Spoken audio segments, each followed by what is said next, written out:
你是否有過這樣的經歷？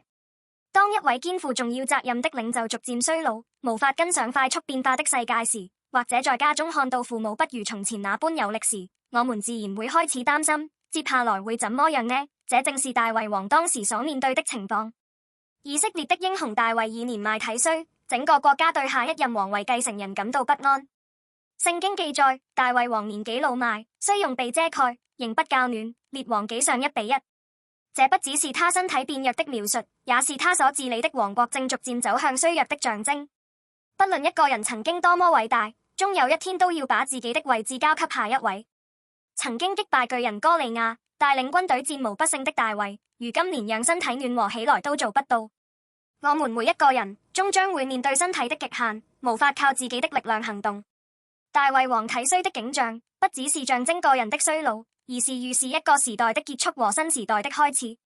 現代社會變化迅速，領袖的更替是無法避免的自然過程，但這些變化有時會讓人感到迷茫或不安。然而，我們不需要為這些變化感到恐懼或絕望，因為我們有一位永不衰弱、永不改變的真正君王——耶穌基督。